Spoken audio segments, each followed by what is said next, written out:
أعوذ بالله من الشيطان الرجيم. بسم الله الرحمن الرحيم. ألف لام ميم.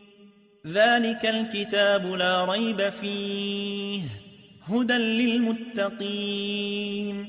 الذين يؤمنون بالغيب ويقيمون الصلاة ومما رزقناهم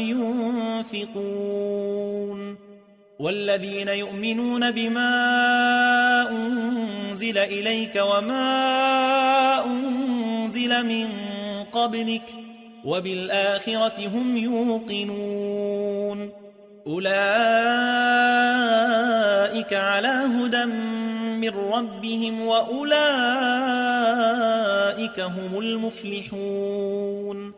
إن الذين كفروا سواء عليهم أأنذرتهم أم لم تنذرهم لا يؤمنون ختم الله على قلوبهم وعلى سمعهم وعلى أبصارهم غشاوة ولهم عذاب عظيم ومن الناس من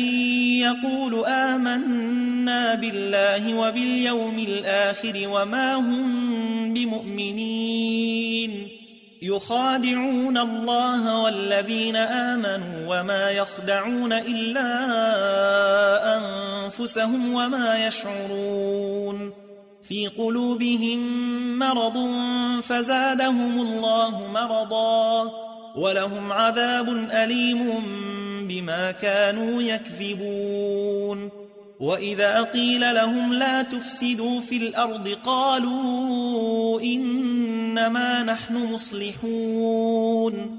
ألا إنهم هم المفسدون ولكن لا يشعرون وإذا قيل لهم آمنوا كما آمن الناس قالوا أنؤمن كما آمن السفهاء ألا إنهم هم السفهاء ولكن لا يعلمون وإذا لقوا الذين آمنوا قالوا آمنا وإذا خلوا إلى شياطينهم قالوا إنا معكم إنما نحن مستهزئون الله يستهزئ بهم ويمدهم في طغيانهم يعمهون أولئك الذين اشتروا الضلالة بالهدى فما ربحت تجارتهم وما كانوا مهتدين مثلهم كمثل الذي استوقد نارا فلما أضاءت ما حوله ذهب الله بنورهم وتركهم في ظلمات لا يبصرون صم بكم عمي فهم لا يرجعون أو كصيب من السماء فيه ظلمات ورعد وبرق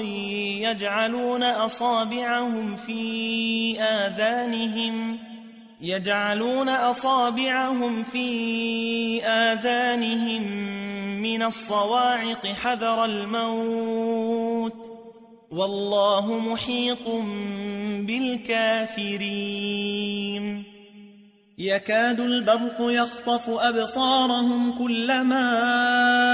أضاء لهم مشوا فيه وإذا أظلم عليهم قاموا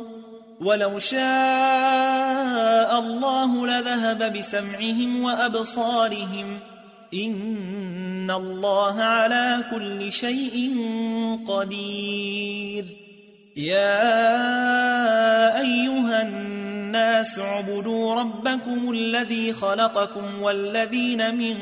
قبلكم لعلكم تتقون الذي جعل لكم الأرض فراشا والسماء بناء وأنزل من السماء ماء وأنزل من السماء ماء فأخرج به من الثمرات رزقا لكم فلا تجعلوا لله أندادا وأنتم تعلمون وإن كنتم في ريب مما نزلنا على عبدنا فأتوا بسورة من مثله وادعوا شهداءكم من دون الله إن كنتم صادقين فإن لم تفعلوا ولن تفعلوا فاتقوا النار التي وقودها الناس والحجارة أعدت للكافرين وبشر الذين آمنوا وعملوا الصالحات أن لهم جنات تجري من تحتها الأنهار كلما رزقوا منها من ثمرة رزقا قالوا هذا الذي رزقنا من قبل وأتوا به متشابها ولهم فيها أزواج مطهرة وهم فيها خالدون إن الله لا يستحيي أن يضرب مثلا ما بعوضة فما فوقها فأما الذين آمنوا فيعلمون أنه الحق من ربهم وأما الذين كفروا فيقولون ماذا أراد الله بهذا مثلا يضل به كثيرا ويهدي به كثيرا وما يضل به إلا الفاسقين الذين ينقضون عهد الله من بعد ميثاقه ويقطعون ما أمر الله به أن يوصل ويفسدون في الأرض أولئك هم الخاسرون كيف تكفرون بالله وكنتم أمواتا فأحياكم ثم يميتكم ثم يحييكم ثم إليه ترجعون هو الذي خلق لكم ما في الأرض جميعا ثم استوى إلى السماء فسواهن 7 سماوات وهو بكل شيء عليم وإذ قال ربك للملائكة إني جاعل في الأرض خليفة قالوا أتجعل فيها من يفسد فيها ويسفك الدماء ونحن نسبح بحمدك ونقدس لك قال إني أعلم ما لا تعلمون وعلم آدم الأسماء كلها ثم عرضهم على الملائكة فقال أنبئوني بأسماء هؤلاء إن كنتم صادقين قالوا سبحانك لا علم لنا إلا ما علمتنا إنك أنت العليم الحكيم قال يا آدم أنبئهم بأسمائهم فلما أنبأهم بأسمائهم قال ألم أقل لكم إني أعلم غيب السماوات والأرض وأعلم ما تبدون وما كنتم تكتمون وإذ قلنا للملائكة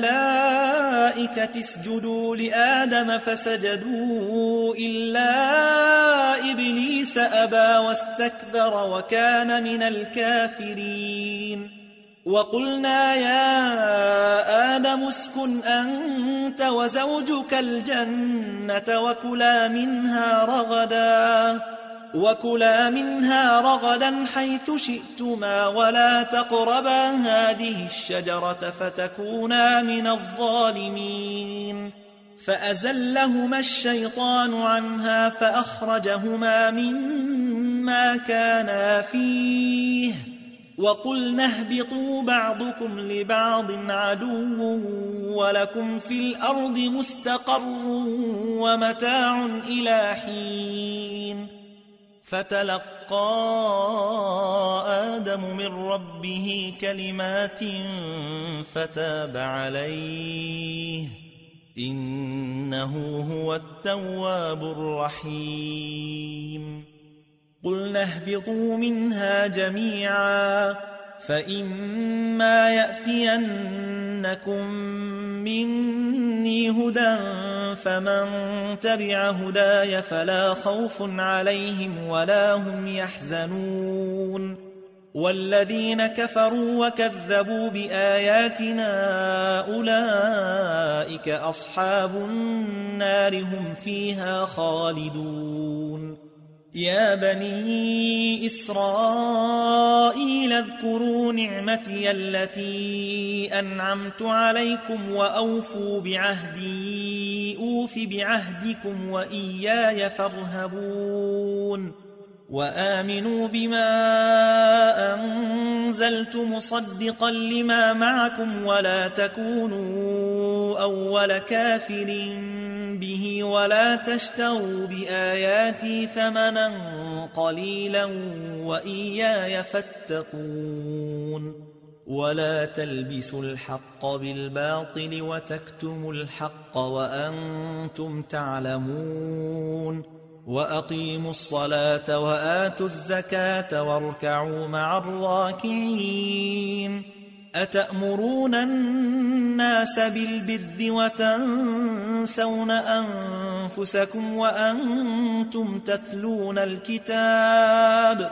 أفلا تعقلون واستعينوا بالصبر والصلاة وإنها لكبيرة إلا على الخاشعين الذين يظنون أنهم ملاقو ربهم وأنهم إليه راجعون يا بني إسرائيل اذكروا نعمتي التي أنعمت عليكم وأني فضلتكم على العالمين واتقوا يوما لا تجزي نفس عن نفس شيئا ولا يقبل منها شفاعة ولا يؤخذ منها عدل ولا هم ينصرون وإذ نجيناكم من آل فرعون يسومونكم سوء العذاب يذبحون أبناءكم ويستحيون نساءكم وفي ذلكم بلاء من ربكم عظيم وإذ فرقنا بكم البحر فأنجيناكم وأغرقنا آل فرعون وأنتم تنظرون وإذ واعدنا موسى 40 ليلة ثم اتخذتم العجل من بعده وأنتم ظالمون ثم عفونا عنكم من بعد ذلك لعلكم تشكرون وإذ آتينا موسى الكتاب والفرقان لعلكم تهتدون وإذ قال موسى لقومه يا قوم إنكم ظلمتم أنفسكم باتخاذكم العجل فتوبوا فتوبوا إلى بارئكم فاقتلوا أنفسكم ذلكم خير لكم عند بارئكم فتاب عليكم إنه هو التواب الرحيم وإذ قلتم يا موسى لن نؤمن لك حتى نرى الله جهرة فأخذتكم الصاعقة وأنتم تنظرون ثم بعثناكم من بعد موتكم لعلكم تشكرون وظللنا عليكم الغمام وأنزلنا عليكم المن والسلوى كلوا من طيبات ما رزقناكم وما ظلمونا ولكن كانوا أنفسهم يظلمون وإذ قلنا ادخلوا هذه القرية فكلوا منها حيث شئتم رغدا وادخلوا الباب سجدا وقولوا حطة نغفر لكم خطاياكم وسنزيد المحسنين فبدل الذين ظلموا قولا غير الذي قيل لهم فأنزلنا على الذين ظلموا رجزا من السماء بما كانوا يفسقون وإذ استسقى موسى لقومه فقلنا اضرب بعصاك الحجر فانفجرت منه 12 عينا قد علم كل أناس مشربهم كلوا واشربوا من رزق الله ولا تعثوا في الأرض مفسدين وإذ قلتم يا موسى لن نصبر على طعام واحد فادع لنا ربك يخرج لنا مما تنبت الأرض من بقلها وقثائها وفومها وعدسها وبصلها قال أتستبدلون الذي هو أدنى بالذي هو خير اهبطوا مصرا فإن لكم ما سألتم وضربت عليهم الذلة والمسكنة وباءوا بغضب من الله ذلك بأنهم كانوا يكفرون بآيات الله ويقتلون النبيين بغير الحق ذلك بما عصوا وكانوا يعتدون إن الذين آمنوا والذين هادوا والنصارى والصابئين من آمن بالله واليوم الآخر وعمل صالحا فلهم أجرهم عند ربهم ولا خوف عليهم ولا هم يحزنون وإذ أخذنا ميثاقكم ورفعنا فوقكم الطور خذوا ما آتيناكم بقوة واذكروا ما فيه لعلكم تتقون ثم توليتم من بعد ذلك فلولا فضل الله عليكم ورحمته لكنتم من الخاسرين ولقد علمتم الذين اعتدوا منكم في السبت فقلنا لهم كونوا قردة خاسئين فجعلناها نكالا لما بين يديها وما خلفها وموعظة للمتقين وإذ قال موسى لقومه إن الله يأمركم أن تذبحوا بقرة قالوا أتتخذنا هزوا قال أعوذ بالله أن أكون من الجاهلين قالوا ادع لنا ربك يبين لنا ما هي قال إنه يقول إنها بقرة لا فارض ولا بكر عوان بين ذلك فافعلوا ما تؤمرون قالوا ادع لنا ربك يبين لنا ما لونها قال إنه يقول إنها بقرة صفراء فاقع لونها تسر الناظرين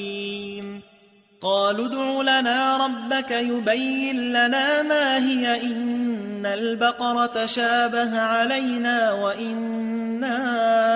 إن شاء الله لمهتدون قال إنه يقول إنها بقرة لا ذلول تثير الأرض ولا تسقي الحرث مسلمة لا شية فيها قالوا الآن جئت بالحق فذبحوها وما كانوا يفعلون وإذ قتلتم نفسا فادارأتم فيها والله مخرج ما كنتم تكتمون فقلنا اضربوه ببعضها كذلك يحيي الله الموتى ويريكم آياته لعلكم تعقلون ثم قست قلوبكم من بعد ذلك فهي كالحجارة أو أشد قسوة وإن من الحجارة لما يتفجر منه الأنهار وإن منها لما يشقق فيخرج منه الماء وإن منها لما يهبط من خشية الله وما الله بغافل عما تعملون أفتطمعون أن يؤمنوا لكم وقد كان فريق منهم يسمعون كلام الله ثم يحرفونه من بعد ما عقلوه وهم يعلمون وإذا لقوا الذين آمنوا قالوا آمنا وإذا خلا بعضهم إلى بعض قالوا أتحدثونهم بما فتح الله عليكم ليحاجوكم به عند ربكم أفلا تعقلون أولا يعلمون أن الله يعلم ما يسرون وما يعلنون ومنهم أميون لا يعلمون الكتاب إلا أماني وإن هم إلا يظنون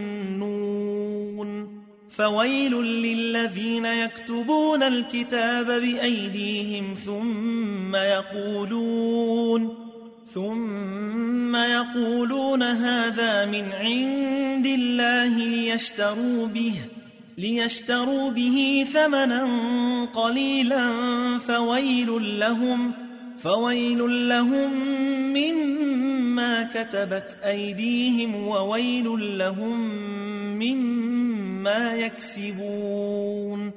وقالوا لن تمسنا النار إلا أياما معدودة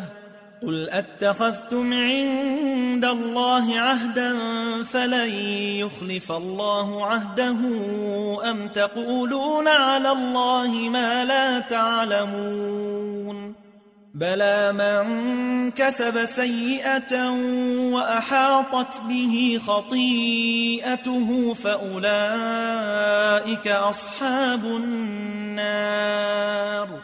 هم فيها خالدون والذين آمنوا وعملوا الصالحات أولئك أصحاب الجنة هم فيها خالدون وإذ أخذنا ميثاق بني إسرائيل لا تعبدون إلا الله وبالوالدين إحسانا وذي القربى واليتامى والمساكين والمساكين وقولوا للناس حسنا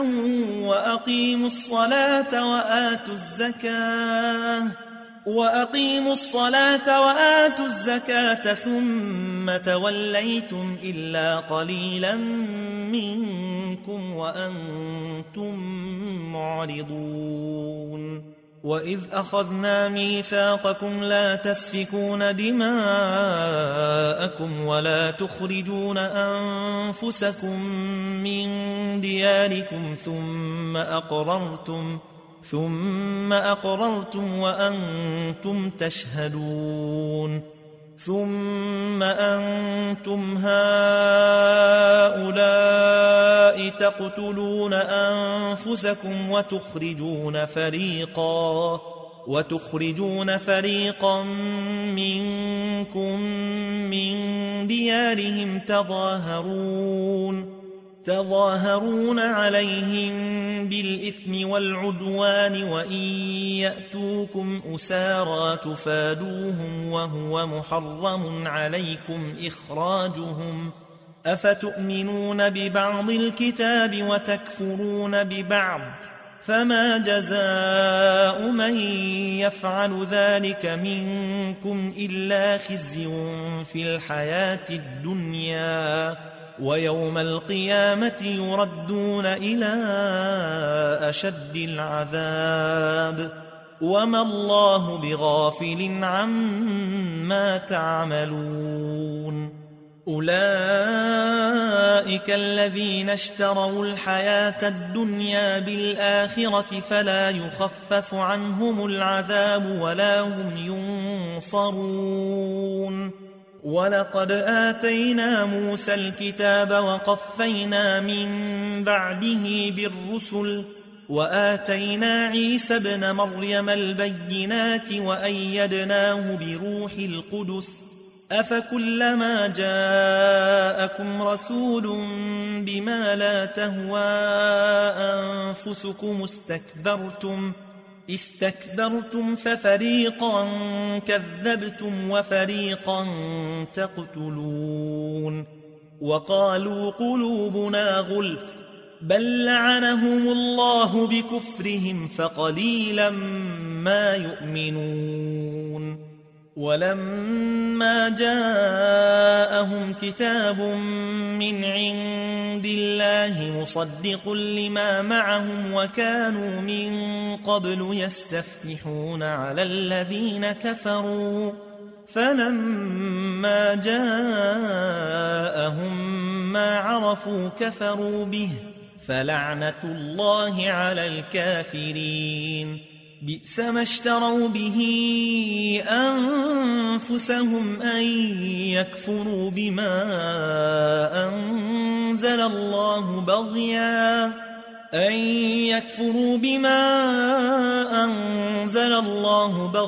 أن ينزل الله من فضله على من يشاء من عباده فباءوا بغضب على غضب وللكافرين عذاب مهين وإذا قيل لهم آمنوا بما أنزل الله قالوا نؤمن بما أنزل علينا ويكفرون بما وراءه وهو الحق مصدقا لما معهم قل فلم تقتلون أنبياء الله من قبل إن كنتم مؤمنين ولقد جاءكم موسى بالبينات ثم اتخذتم العجل من بعده وأنتم ظالمون وإذ أخذنا ميثاقكم ورفعنا فوقكم الطور خذوا ما آتيناكم بقوة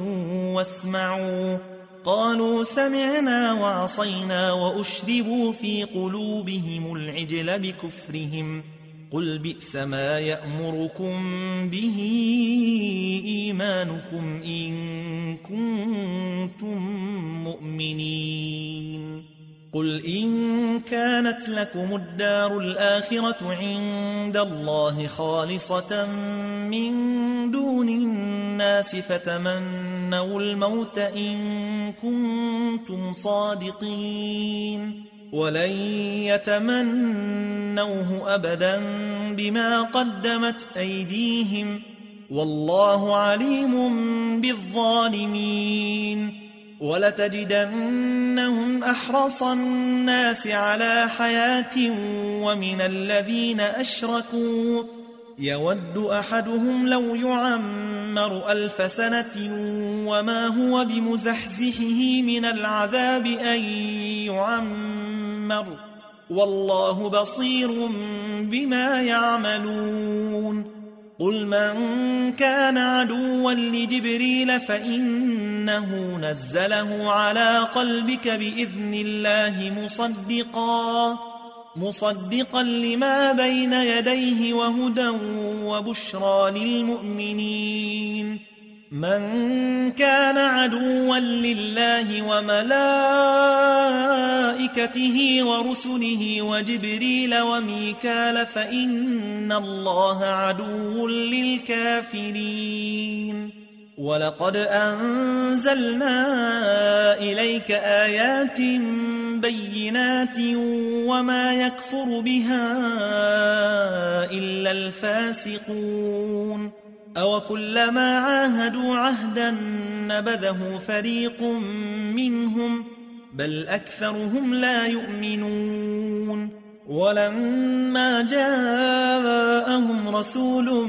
من عند الله مصدق لما معهم نبذ فريق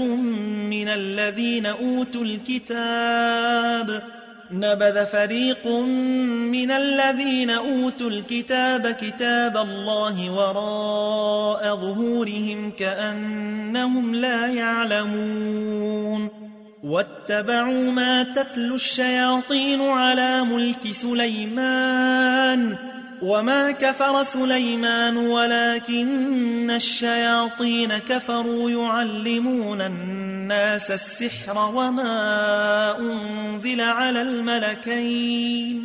يعلمون الناس السحر وما أنزل على الملكين ببابل هاروت وماروت وما يعلمان من أحد حتى يقولا إنما نحن فتنة فلا تكفر فيتعلمون منهما ما يفرقون به بين المرء وزوجه وما هم بضارين به من أحد إلا بإذن الله ويتعلمون ما يضرهم ولا ينفعهم ولقد علموا لمن اشتراه ما له في الآخرة من خلاق ولبئس ما شروا به أنفسهم لو كانوا يعلمون ولو أنهم آمنوا واتقوا لمثوبة من عند الله خير لو كانوا يعلمون يا أيها الذين آمنوا لا تقولوا راعنا وقولوا انظرنا واسمعوا وللكافرين عذاب أليم ما يود الذين كفروا من أهل الكتاب ولا المشركين أن ينزل عليكم من خير من ربكم والله يختص برحمته من يشاء والله ذو الفضل العظيم ما ننسخ من آية أو ننسها نأت بخير منها أو مثلها ألم تعلم أن الله على كل شيء قدير ألم تعلم أن الله له ملك السماوات والأرض وما لكم من دون الله من ولي ولا نصير أم تريدون أن تسألوا رسولكم كما سئل موسى من قبل ومن يتبدل الكفر بالإيمان فقد ضل سواء السبيل ود كثير من أهل الكتاب لو يردونكم من بعد إيمانكم كفارا حسدا من عند أنفسهم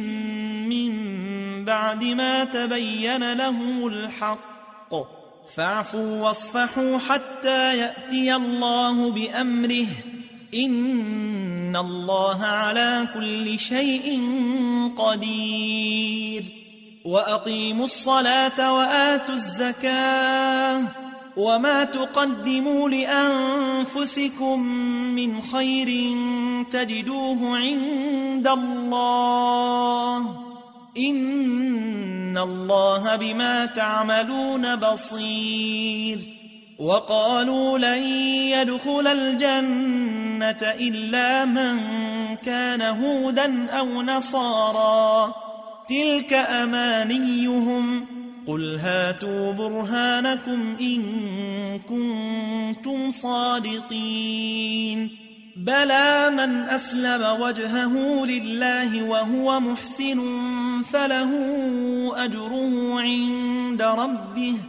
فله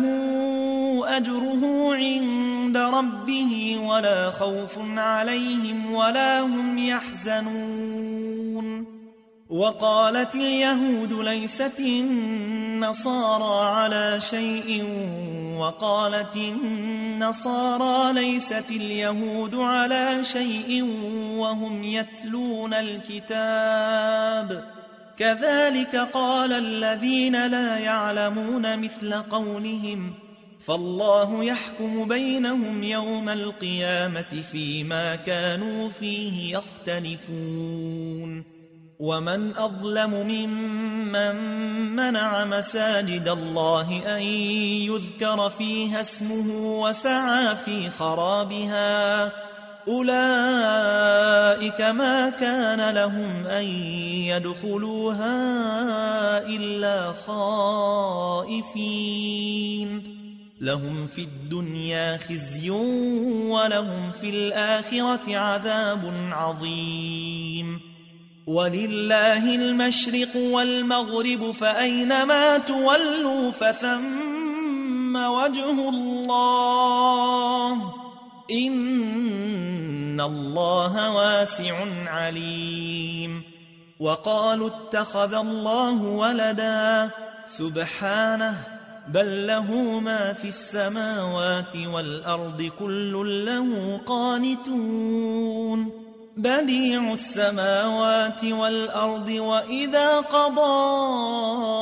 أمرا فإنما يقول له كن فيكون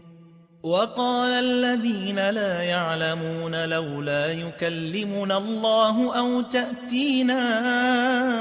آية كذلك قال الذين من قبلهم مثل قولهم تشابهت قلوبهم قد بينا الآيات لقوم يوقنون إنا أرسلناك بالحق بشيرا ونذيرا ولا تسأل عن أصحاب الجحيم ولن ترضى عنك اليهود ولا النصارى حتى تتبع ملتهم قل إن هدى الله هو الهدى ولئن اتبعت أهواءهم بعد الذي جاءك من العلم ما لك من الله من ولي ولا نصير الذين آتيناهم الكتاب يتلونه حق تلاوته أولئك يؤمنون به ومن يكفر به فأولئك هم الخاسرون يا بني إسرائيل اذكروا نعمتي التي أنعمت عليكم وأني فضلتكم على العالمين واتقوا يوما لا تجزي نفس عن نفس شيئا ولا يقبل منها عدل ولا تنفعها شفاعة ولا هم ينصرون وإذ ابتلى إبراهيم ربه بكلمات فأتمهن قال إني جاعلك للناس إماما قال ومن ذريتي قال لا ينال عهد الظالمين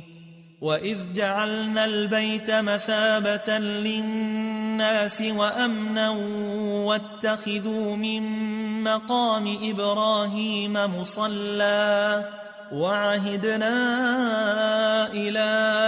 إبراهيم وإسماعيل أن طهرا بيتي للطائفين والعاكفين والركع السجود وإذ قال إبراهيم رب اجعل هذا بلدا آمنا وارزق أهله من الثمرات من آمن منهم بالله واليوم الآخر قال ومن كفر فأمتعه قليلا ثم أضطره إلى عذاب النار وبئس المصير وإذ يرفع إبراهيم القواعد من البيت وإسماعيل ربنا تقبل منا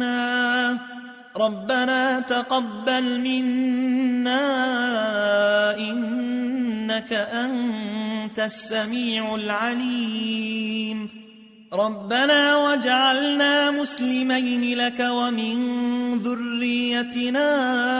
أمة مسلمة لك وأرنا مناسكنا وتب علينا إنك أنت التواب الرحيم ربنا وابعث فيهم رسولا منهم يتلو عليهم آياتك ويعلمهم الكتاب والحكمة ويزكيهم إنك أنت العزيز الحكيم ومن يرغب عن ملة إبراهيم إلا من سفه نفسه ولقد اصطفيناه في الدنيا وإنه في الآخرة لمن الصالحين إذ قال له ربه أسلم قال أسلمت لرب العالمين ووصى بها إبراهيم بنيه ويعقوب يا بني إن الله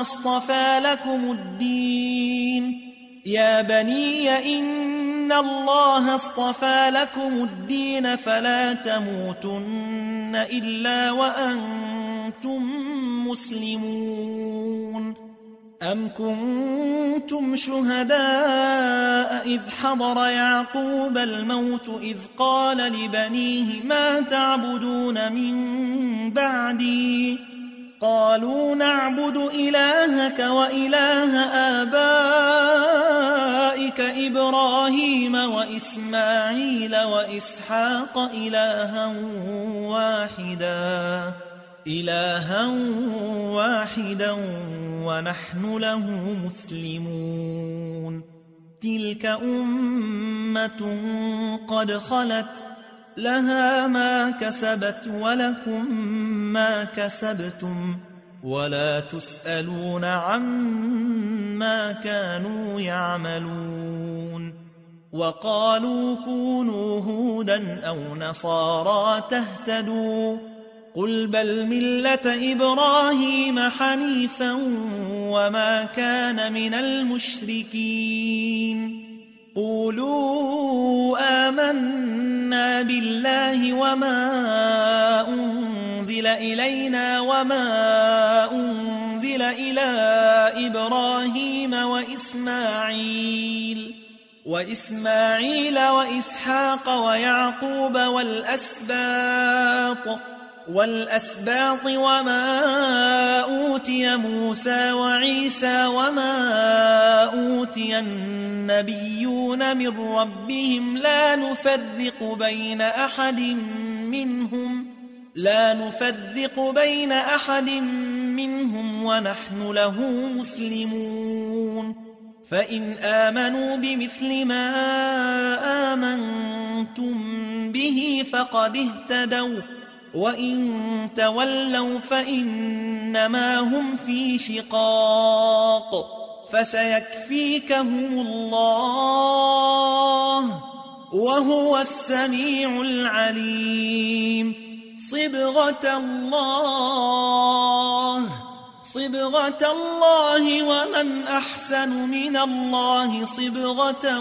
ونحن له عابدون قل أتحاجوننا في الله وهو ربنا وربكم ولنا أعمالنا ولكم أعمالكم ونحن له مخلصون أم تقولون إن إبراهيم وإسماعيل وإسحاق ويعقوب والأسباط كانوا هودا أو نصارى قل أأنتم أعلم أم الله ومن أظلم ممن كتم شهادة عنده من الله وما الله بغافل عما تعملون تلك أمة قد خلت لها ما كسبت ولكم ما كسبتم ولا تسألون عما كانوا يعملون سيقول السفهاء من الناس ما ولاهم عن قبلتهم التي كانوا عليها قل لله المشرق والمغرب يهدي من يشاء إلى صراط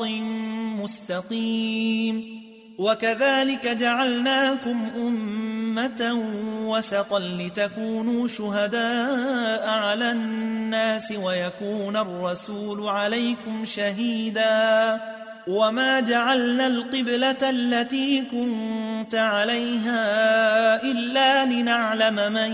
يتبع الرسول ممن ينقلب على عقبيه وإن كانت لكبيرة إلا على الذين هدى الله وما كان الله ليضيع إيمانكم إن الله بالناس لرؤوف رحيم قد نرى تقلب وجهك في السماء فلنولينك قبلة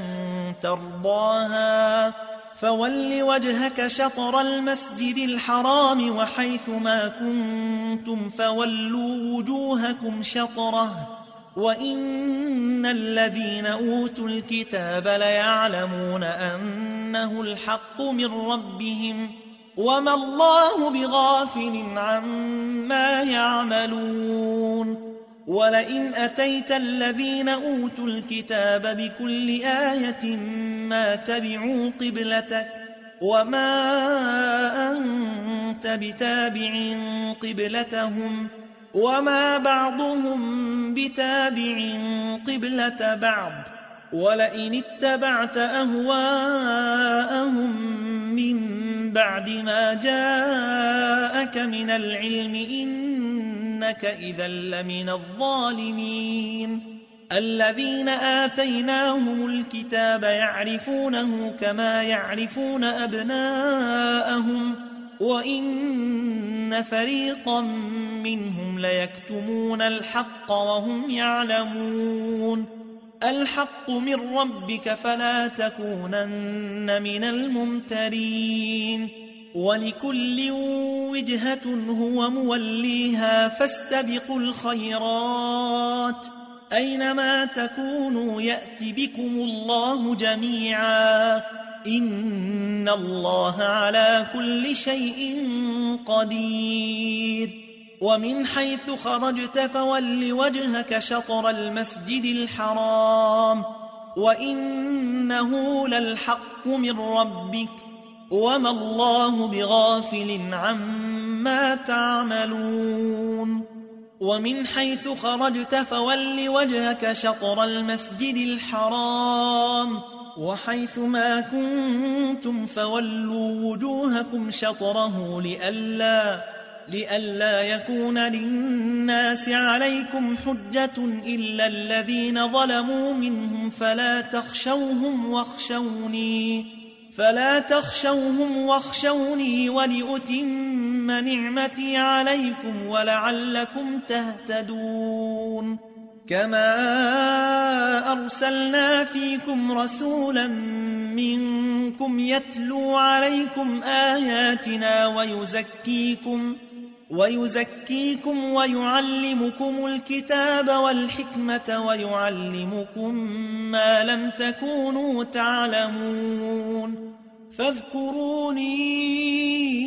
أذكركم واشكروا لي ولا تكفرون يا أيها الذين آمنوا استعينوا بالصبر والصلاة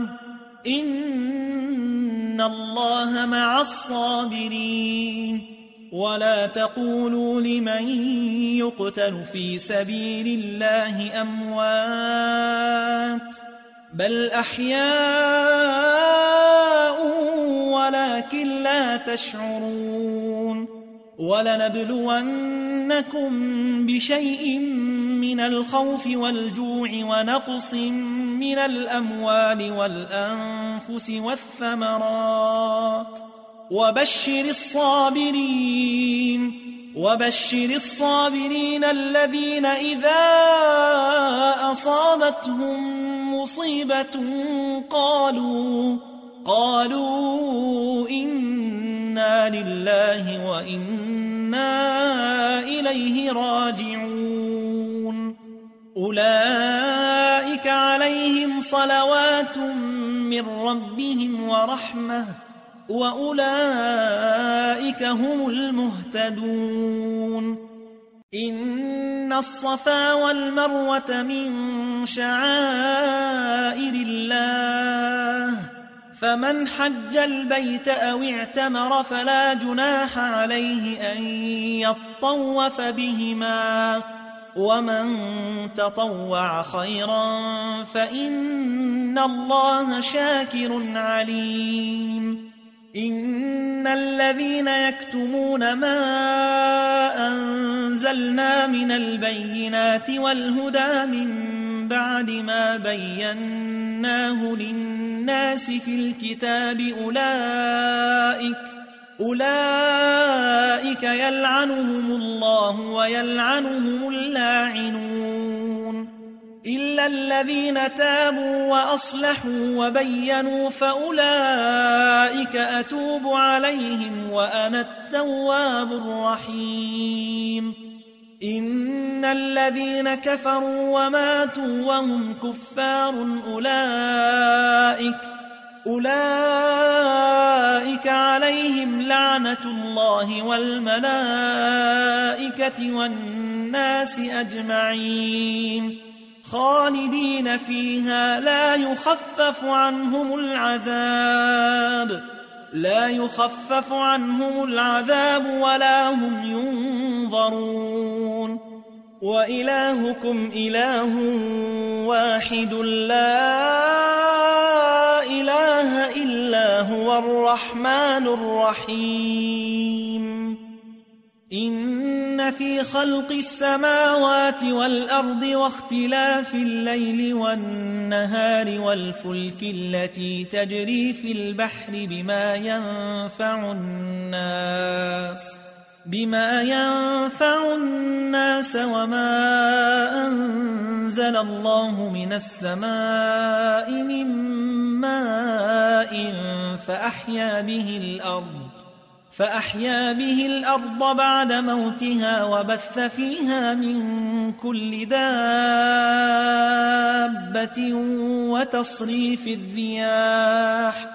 وتصريف الرياح والسحاب المسخر بين السماء والأرض لآيات لقوم يعقلون ومن الناس من يتخذ من دون الله أندادا يحبونهم كحب الله والذين آمنوا أشد حبا لله ولو يرى الذين ظلموا إذ يرون العذاب أن القوة لله جميعا وأن الله شديد العذاب إذ تبرأ الذين اتبعوا من الذين اتبعوا ورأوا العذاب وتقطعت بهم الأسباب وقال الذين اتبعوا لو أن لنا كرة فنتبرأ منهم كما تبرأوا منا كذلك يريهم الله أعمالهم حسرات عليهم وما هم بخارجين من النار يا أيها الناس كلوا مما في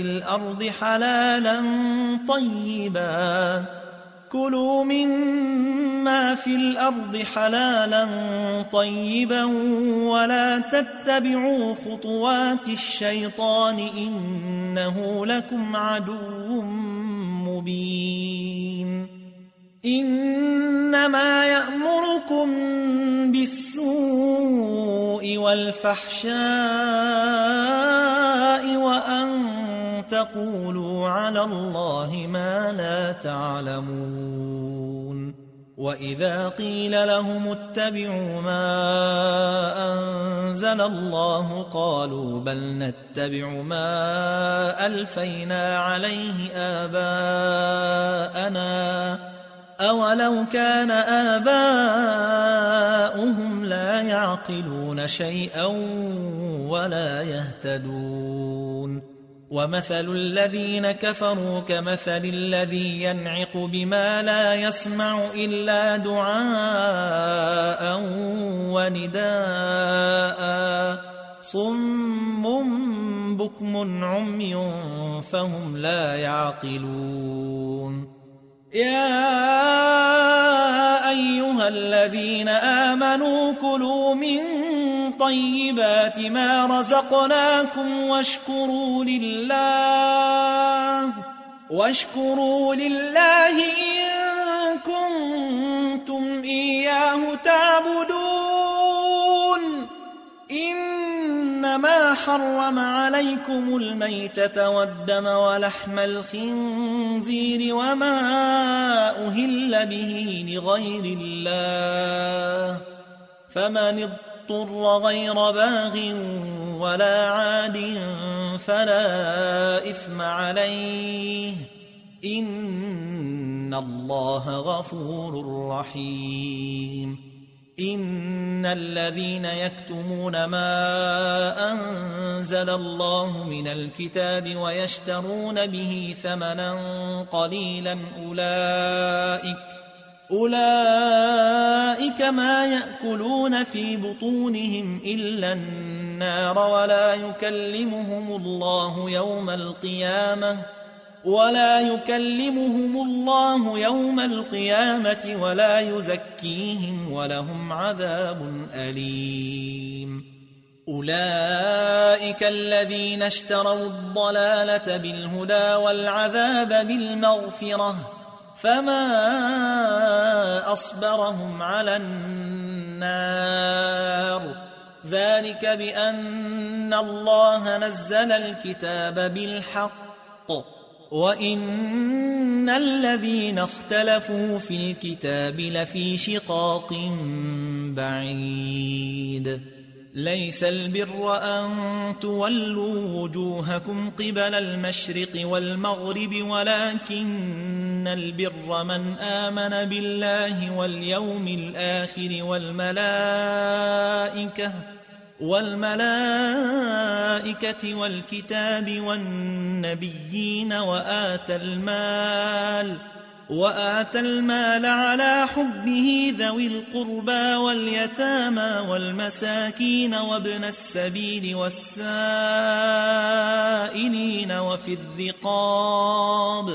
وفي الرقاب وأقام الصلاة وآتى الزكاة والموفون بعهدهم إذا عاهدوا والصابرين في البأساء والضراء وحين البأس أولئك الذين صدقوا وأولئك هم المتقون يا أيها الذين آمنوا كتب عليكم القصاص في القتل الحر بالحر والعبد بالعبد والأنثى بالأنثى فمن عفي له من أخيه شيء فاتباع بالمعروف وأداء إليه بإحسان ذلك تخفيف من ربكم ورحمة فمن اعتدى بعد ذلك فله عذاب أليم ولكم في القصاص حياة يا أولي الألباب لعلكم تتقون كتب عليكم إذا حضر أحدكم الموت إن ترك خيرا الوصية للوالدين والأقربين بالمعروف حقا على المتقين فمن بدله بعدما سمعه فإنما إثمه على الذين يبدلونه إن الله سميع عليم فمن خاف من موص جنفا أو إثما فأصلح بينهم فلا إثم عليه إن الله غفور رحيم يا أيها الذين آمنوا كتب عليكم الصيام كما كتب على الذين من قبلكم لعلكم تتقون أياما معدودات فمن كان منكم مريضا أو على سفر فعدة من أيام أخر وعلى الذين يطيقونه فدية طعام مسكين فمن تطوع خيرا فهو خير له وأن تصوموا خير لكم إن كنتم تعلمون شهر رمضان الذي أنزل فيه القرآن هدى للناس وبينات من الهدى والفرقان فمن شهد منكم الشهر فليصمه ومن كان مريضا أو على سفر فعدة من أيام أخر يريد الله بكم اليسر ولا يريد بكم العسر ولتكملوا العدة ولتكبروا الله على ما هداكم ولعلكم تشكرون وإذا سألك عبادي عني فإني قريب أجيب دعوة الداع إذا دعاني فليستجيبوا لي وليؤمنوا بي لعلهم يرشدون أحل لكم ليلة الصيام الرفث إلى نسائكم هن لباس لكم وأنتم لباس لهن علم الله أنكم كنتم تختانون أنفسكم فتاب عليكم وعفى عنكم فالآن باشروهن وابتغوا ما كتب الله لكم وكلوا واشربوا حتى يتبين لكم الخيط الأبيض من الخيط الأسود من الفجر ثم أتموا الصيام إلى الليل ولا تباشروهن وأنتم عاكفون في المساجد تلك حدود الله فلا تقربوها كذلك يبين الله آياته للناس لعلهم يتقون ولا تأكلوا أموالكم بينكم بالباطل وتدلوا بها إلى الحكام لتأكلوا فريقا من أموال الناس بالإثم وأنتم تعلمون يسألونك عن الأهلة قل هي مواقيت للناس والحج وليس البر بأن تأتوا البيوت من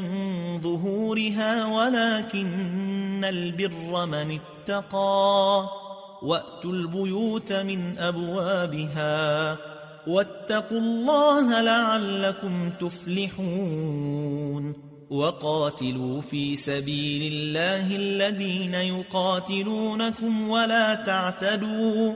إن الله لا يحب المعتدين واقتلوهم حيث ثقفتموهم وأخرجوهم من حيث أخرجوكم والفتنة أشد من القتل ولا تقاتلوهم عند المسجد الحرام حتى يقاتلوكم فيه فإن قاتلوكم فاقتلوهم كذلك جزاء الكافرين فإن انتهوا فإن الله غفور رحيم وقاتلوهم حتى لا تكون فتنة ويكون الدين لله فإن انتهوا فلا عدوان إلا على الظالمين الشهر الحرام بالشهر الحرام والحرمات قصاص فمن اعتدى عليكم فاعتدوا عليه بمثل ما اعتدى عليكم واتقوا الله واعلموا أن الله مع المتقين وأنفقوا في سبيل الله ولا تلقوا بأيديكم إلى التهلكة وأحسنوا إن الله يحب المحسنين وأتموا الحج والعمرة لله فإن أحصرتم فما استيسر من الهدي ولا تحلقوا رؤوسكم حتى يبلغ الهدي محله فمن كان منكم مريضا أو به أذى من رأسه ففدية من صيام أو صدقة أو نسك فإذا أمنتم فمن تمتع بالعمرة إلى الحج فما استيسر من الهدي فمن لم يجد فصيام 3 أيام في الحج و7 إذا رجعتم تلك 10 كاملة ذلك لمن لم يكن أهله حاضر المسجد الحرام واتقوا الله واعلموا أن الله شديد العقاب الحج أشهر معلومات فمن فرض فيهن الحج فلا رفث ولا فسوق ولا جدال في الحج وما تفعلوا من خير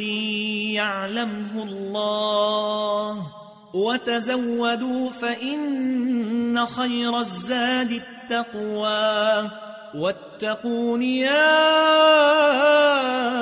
أولي الألباب ليس عليكم جناح أن تبتغوا فضلا من ربكم فإذا أفضتم من عرفات فاذكروا الله عند المشعر الحرام واذكروه كما هداكم وإن كنتم من قبله لمن الضالين ثم أفيضوا من حيث أفاض الناس واستغفروا الله إن الله غفور رحيم فإذا قضيتم مناسككم فاذكروا الله كذكركم آباءكم أو أشد ذكرا فمن الناس من يقول ربنا آتنا في الدنيا وما له في الآخرة من خلاق ومنهم من يقول ربنا آتنا في الدنيا حسنة وفي الآخرة حسنة وقنا عذاب النار أولئك لهم نصيب مما كسبوا والله سريع الحساب واذكروا الله في أيام معدودات فمن تعجل في يومين فلا إثم عليه ومن تأخر فلا إثم عليه لمن اتقى واتقوا الله واعلموا أنكم إليه تحشرون ومن الناس من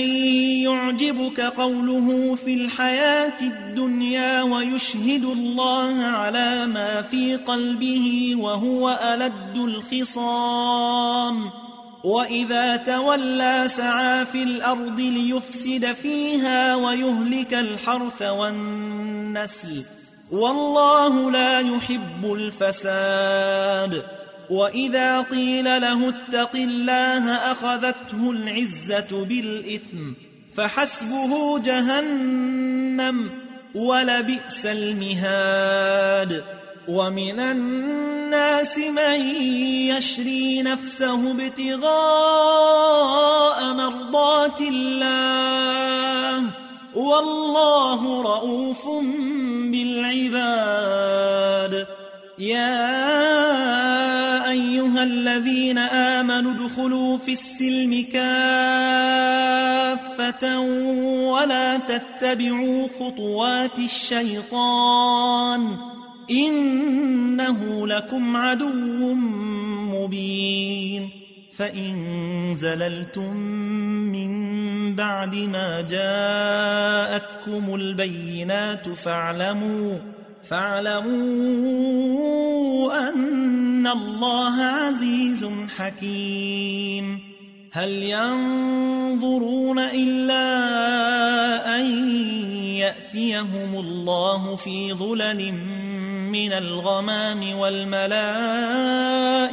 وقضي الأمر وإلى الله ترجع الأمور سل بني إسرائيل كم آتيناهم من آية بينة ومن يبدل نعمة الله من بعد ما جاءته فإن الله شديد العقاب زين للذين كفروا الحياة الدنيا ويسخرون من الذين آمنوا والذين اتقوا فوقهم يوم القيامة والله يرزق من يشاء بغير حساب كان الناس أمة واحدة فبعث الله النبيين مبشرين ومنذرين وأنزل معهم الكتاب بالحق ليحكم بين الناس فيما اختلفوا فيه وما اختلف فيه إلا الذين أوتوه من بعد ما جاءتهم البينات بغيا بينهم فهدى الله الذين آمنوا لما اختلفوا فيه من الحق بإذنه والله يهدي من يشاء إلى صراط مستقيم أم حسبتم أن تدخلوا الجنة ولما يأتكم مثل الذين خلوا من قبلكم مستهم البأساء والضراء وزلزلوا حتى يقول الرسول والذين آمنوا معه متى نصر الله ألا إن نصر الله قريب يسألونك ماذا ينفقون قل ما أنفقتم من خير فللوالدين والأقربين واليتامى والمساكين وابن السبيل وما تفعلوا من خير فإن الله به عليم كتب عليكم القتال وهو كره لكم وعسى أن تكرهوا شيئا وهو خير لكم وعسى أن تحبوا شيئا وهو شر لكم والله يعلم وأنتم لا تعلمون يسألونك عن الشهر الحرام قتال فيه قل قتال فيه كبير وصد عن سبيل الله وكفر به والمسجد الحرام وإخراج أهله منه أكبر عند الله والفتنة أكبر من القتل ولا يزالون يقاتلونكم حتى يردوكم عن دينكم إن استطاعوا ومن يرتد منكم عن دينه فيمت وهو كافر فأولئك حبطت أعمالهم في الدنيا والآخرة وأولئك أصحاب النار هم فيها خالدون إن الذين آمنوا والذين هاجروا وجاهدوا في سبيل الله أولئك يرجون رحمة الله والله غفور رحيم يسألونك عن الخمر والميسر قل فيهما إثم كبير ومنافع للناس وإثمهما أكبر من نفعهما ويسألونك ماذا ينفقون قل العفو كذلك يبين الله لكم الآيات لعلكم تتفكرون في الدنيا والآخرة ويسألونك عن اليتامى قل إصلاح لهم خير وإن تخالطوهم فإخوانكم والله يعلم المفسد من المصلح ولو شاء الله لأعنتكم إن الله عزيز حكيم ولا تنكحوا المشركات حتى يؤمنوا ولأمة مؤمنة خير من مشركة ولو أعجبتكم ولا تنكحوا المشركين حتى يؤمنوا ولعبد مؤمن خير من مشرك ولو أعجبكم أولئك يدعون إلى النار والله يدعو إلى الجنة والمغفرة بإذنه ويبين آياته للناس لعلهم يتذكرون ويسألونك عن المحيض قل هو أذى فاعتزلوا النساء في المحيض ولا تقربوهن حتى يطهرن فإذا تطهرن فأتوهن من حيث أمركم الله إن الله يحب التوابين ويحب المتطهرين نساؤكم حرث لكم فأتوا حرثكم أنى شئتم وقدموا لأنفسكم واتقوا الله واعلموا أنكم ملاقوه وبشر المؤمنين ولا تجعلوا الله عرضة لأيمانكم أن تبروا وتتقوا وتصلحوا بين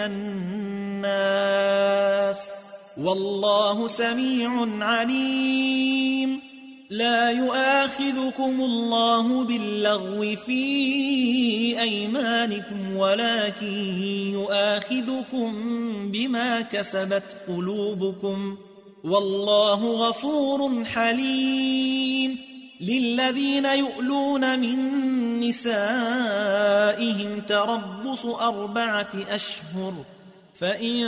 فاءوا فإن الله غفور رحيم وإن عزموا الطلاق فإن الله سميع عليم والمطلقات يتربصن بأنفسهن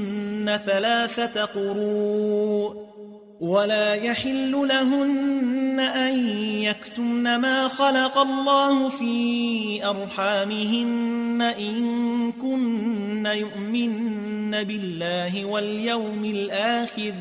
وبعولتهن أحق بردهن في ذلك إن أرادوا إصلاحا ولهن مثل الذي عليهن بالمعروف وللرجال عليهن درجة والله عزيز حكيم الطلاق 2 فإمساك بمعروف أو تسريح بإحسان ولا يحل لكم أن تأخذوا مما آتيتموهن شيئا إلا أن يخافا ألا يقيما حدود الله فإن خفتم ألا يقيما حدود الله فلا جناح عليهما فيما افتدت به تلك حدود الله فلا تعتدوها ومن يتعد حدود الله فأولئك هم الظالمون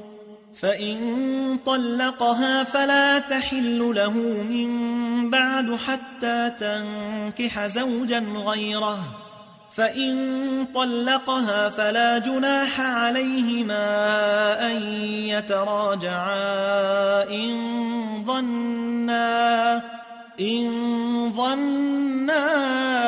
أن يقيما حدود الله وتلك حدود الله يبينها لقوم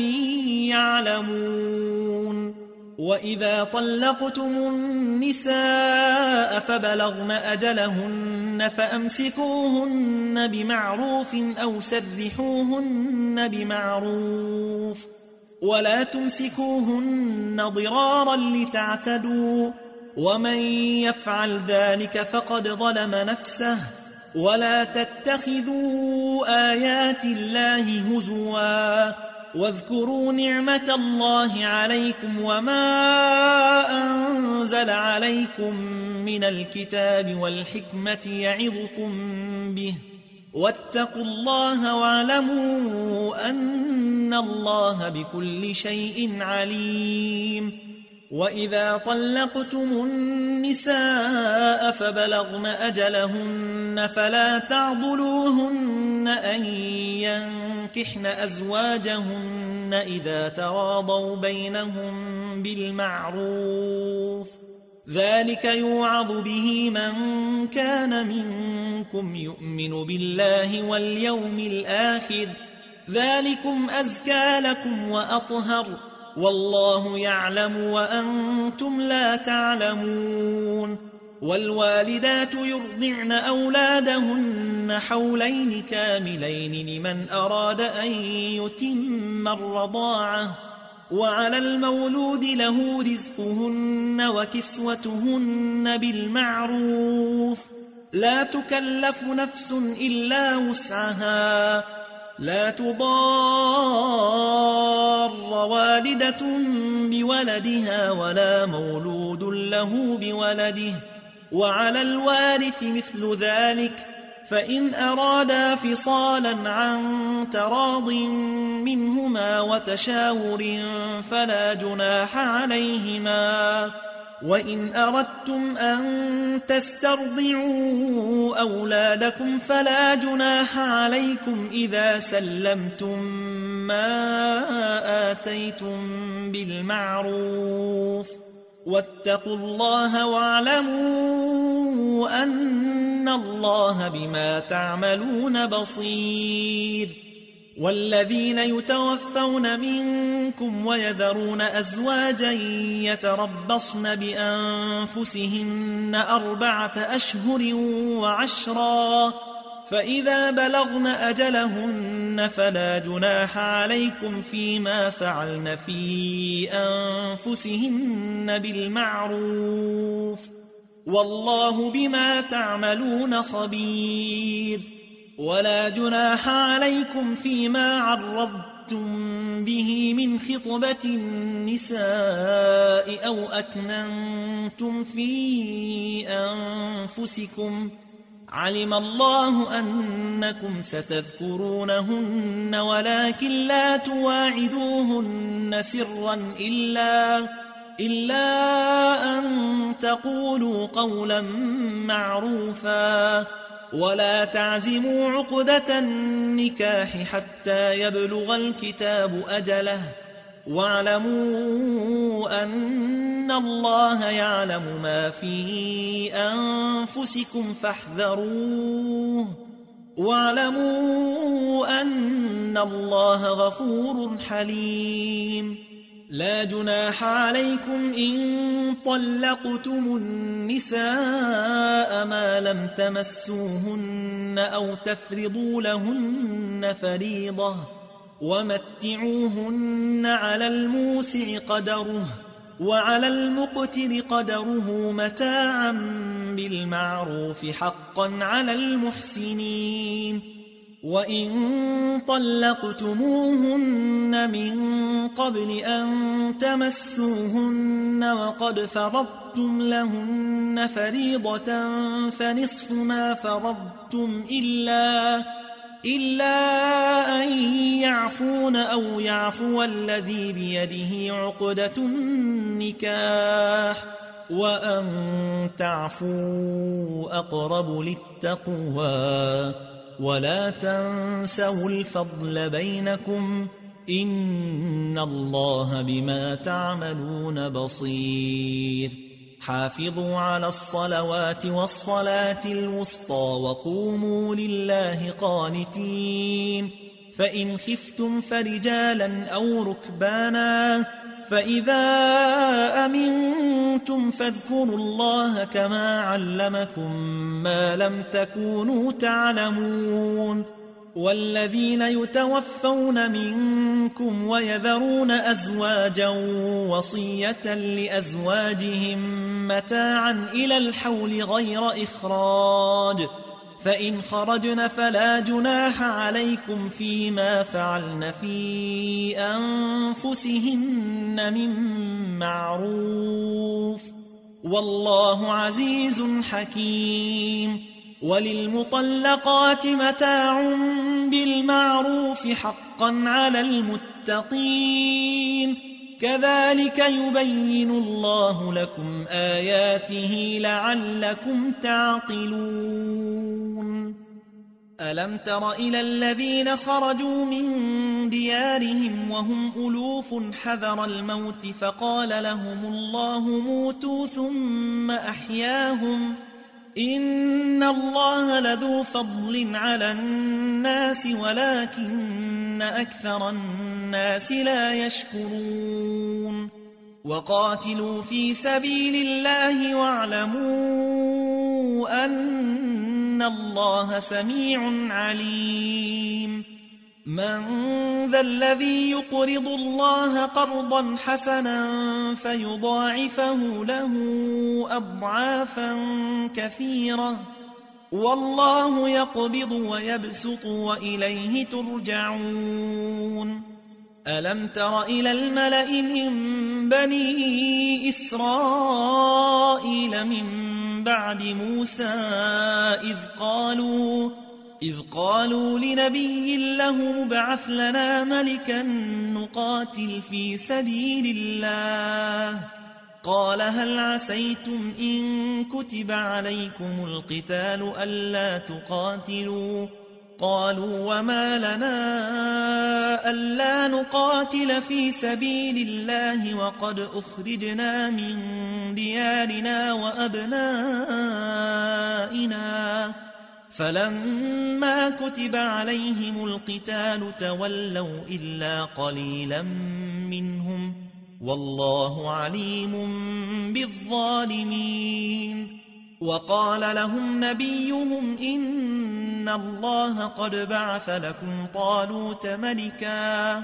قالوا أنى يكون له الملك علينا ونحن أحق بالملك منه ولم يؤت سعة من المال، قال إن الله اصطفاه عليكم وزاده بسطة في العلم والجسم، والله يؤتي ملكه من يشاء، والله واسع عليم. وقال لهم نبيهم إن آية ملكه أن يأتيكم التابوت فيه سكينة من ربكم وبقية مما ترك آل موسى وآل هارون تحمله الملائكة، إن في ذلك لآية لكم إن كنتم مؤمنين. فلما فصل طالوت بالجنود قال إن الله مبتليكم بنهر فمن شرب منه فليس مني ومن لم يطعمه فإنه مني إلا من اغترف غرفة بيده، فشربوا منه إلا قليلا منهم، فلما جاوزه هو والذين آمنوا معه قالوا لا طاقة لنا اليوم بجالوت وجنوده، قال الذين يظنون أنهم ملاقوا الله كم من فئة قليلة غلبت فئة كثيرة بإذن الله، والله مع الصابرين. ولما برزوا لجالوت وجنوده قالوا ربنا أفرغ علينا صبرا وثبت أقدامنا وانصرنا على القوم الكافرين، فهزموهم بإذن الله وقتل داود جالوت، وقتل داود جالوت وآتاه الله الملك والحكمة وعلمه مما يشاء ولولا دفع الله الناس بعضهم ببعض لفسدت الأرض ولكن الله ذو فضل على العالمين تلك آيات الله نتلوها عليك بالحق وإنك لمن المرسلين تلك الرسل فضلنا بعضهم على بعض منهم من كلم الله ورفع بعضهم درجات وآتينا عيسى ابن مريم البينات وأيدناه بروح القدس ولو شاء الله ما اقتتل الذين من بعدهم من بعد ما جاءتهم البينات ولكن اختلفوا فمنهم من آمن ومنهم من كفر ولو شاء الله ما اقتتلوا ولكن الله يفعل ما يريد يا أيها الذين آمنوا أنفقوا مما رزقناكم من قبل أن يأتي يوم لا بيع فيه ولا خلة ولا شفاعة والكافرون هم الظالمون الله لا إله إلا هو الحي القيوم لا تأخذه سنة ولا نوم له ما في السماوات وما في الأرض من ذا الذي يشفع عنده إلا بإذنه يعلم ما بين أيديهم وما خلفهم ولا يحيطون بشيء من علمه إلا بما شاء وسع كرسيه السماوات والأرض ولا يؤوده حفظهما وهو العلي العظيم لا إكراه في الدين قد تبين الرشد من الغي فمن يكفر بالطاغوت ويؤمن بالله فقد استمسك بالعروة الوثقى لا انفصام لها والله سميع عليم الله ولي الذين آمنوا يخرجهم من الظلمات إلى النور والذين كفروا أولياؤهم الطاغوت يخرجونهم من النور إلى الظلمات أولئك أصحاب النار هم فيها خالدون ألم تر إلى الذي حاج إبراهيم في ربه أن آتاه الله الملك إذ قال إبراهيم ربي الذي يحيي ويميت قال أنا أحيي وأميت قال إبراهيم فإن الله يأتي بالشمس من المشرق فأت بها من المغرب فبهت الذي كفر والله لا يهدي القوم الظالمين أو كالذي مر على قرية وهي خاوية على عروشها قال أنى يحيي هذه الله بعد موتها فأماته الله 100 عام ثم بعثه قال كم لبثت قال لبثت يوما أو بعض يوم قال بل لبثت 100 عام فانظر إلى طعامك وشرابك لم يتسنه وانظر إلى حمارك ولنجعلك آية للناس وانظر إلى العظام كيف ننشزها ثم نكسوها لحما فلما تبين له قال أعلم أن الله على كل شيء قدير وإذ قال إبراهيم رب أرني كيف تحيي الموتى قال أولم تؤمن قال بلى ولكن ليطمئن قلبي قال فخذ 4 من الطير فصرهن إليك ثم اجعل على كل جبل منهن جزءا ثم ادعهن يأتينك سعيا واعلم أن الله عزيز حكيم مثل الذين ينفقون أموالهم في سبيل الله كمثل حبة أنبتت 7 سنابل في كل سنبلة 100 حبة والله يضاعف لمن يشاء والله واسع عليم الذين ينفقون أموالهم في سبيل الله ثم لا يتبعون ما أنفقوا منا ولا أذى لهم أجرهم عند ربهم ولا خوف عليهم ولا هم يحزنون قول معروف ومغفرة خير من صدقة يتبعها أذى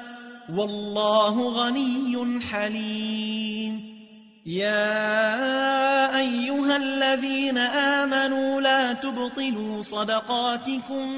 بالمن والأذى كالذي ينفق ماله رئاء الناس ولا يؤمن بالله واليوم الآخر فمثله صفوان عليه تراب فأصابه وابل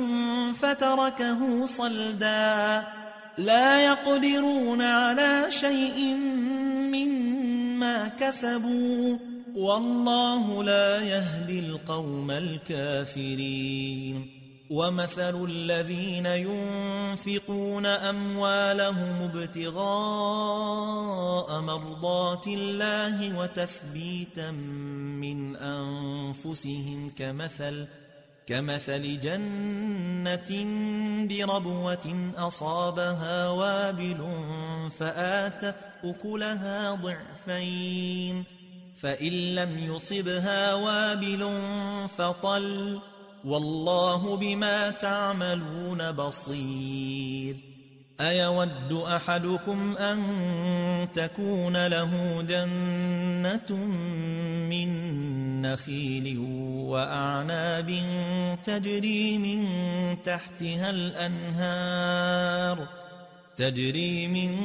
تحتها الأنهار له فيها من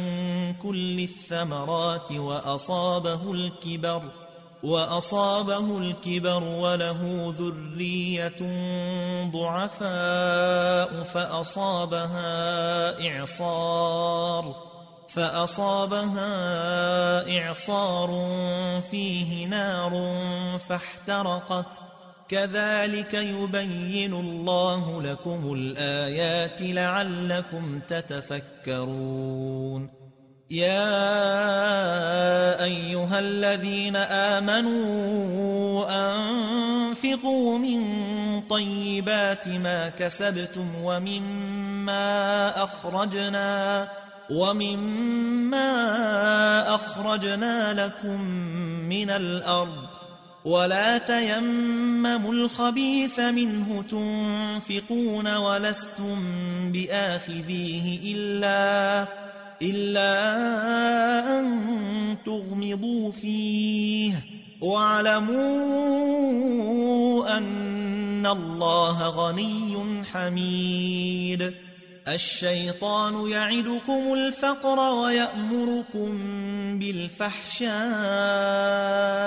والله يعدكم مغفرة منه وفضلا والله واسع عليم. يؤتي الحكمة من يشاء ومن يؤت الحكمة فقد أوتي خيرا كثيرا وما يذكر إلا أولو الألباب. وما أنفقتم من نفقة أو نذرتم من نذر فإن الله يعلمه وما للظالمين من أنصار. إن تبدوا الصدقات فنعما هي وإن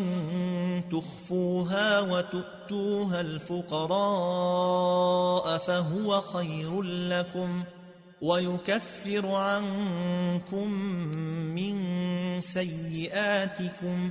والله بما تعملون خبير. ليس عليك هداهم ولكن الله يهدي من يشاء وما تنفقوا من خير فلأنفسكم وما تنفقون إلا ابتغاء وجه الله وما تنفقوا من خير يوفى إليكم وأنتم لا تظلمون. للفقراء الذين أحصروا في سبيل الله لا يستطيعون ضربا في الأرض يحسبهم الجاهل أغنياء من التعفف تعرفهم بسيماهم لا يسألون الناس إلحافا وما تنفقوا من خير فإن الله به عليم. الذين ينفقون أموالهم بالليل والنهار سرا وعلانية فلهم أجرهم عند ربهم ولا خوف عليهم ولا هم يحزنون. الذين يأكلون الربا لا يقومون إلا كما يقوم الذي يتخبطه الشيطان من المس ذلك بأنهم قالوا إنما البيع مثل الربا وأحل الله البيع وحرم الربا فمن جاءه موعظة من ربه فانتهى فله ما سلف وأمره إلى الله ومن عاد فأولئك أصحاب النار هم فيها خالدون. يمحق الله الربا ويربي الصدقات والله لا يحب كل كفار أثيم. إن الذين آمنوا وعملوا الصالحات وأقاموا الصلاة وآتوا الزكاة لهم أجرهم عند ربهم ولا خوف عليهم ولا هم يحزنون. يا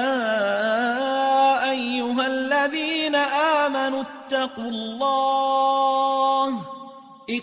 الله وذروا ما بقي من الربا إن كنتم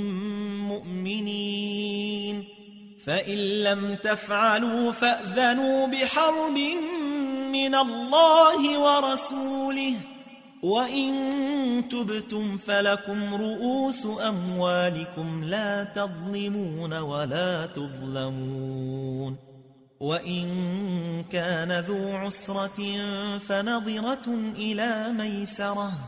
وأن تصدقوا خير لكم إن كنتم تعلمون واتقوا يوما ترجعون فيه إلى الله ثم توفى كل نفس ما كسبت وهم لا يظلمون يا أيها الذين آمنوا إذا تداينتم بدين إلى أجل مسمى فاكتبوه وليكتب بينكم كاتب بالعدل ولا يأب كاتب أن يكتب كما علمه الله فليكتب وليملل الذي عليه الحق وليتق الله ربه ولا يبخس منه شيئا فإن كان الذي عليه الحق سفيها أو ضعيفا أو لا يستطيع أن يمله فليملل وليه بالعدل واستشهدوا شهيدين من رجالكم فإن لم يكونا رجلين فرجل وامرأتان ممن ترضون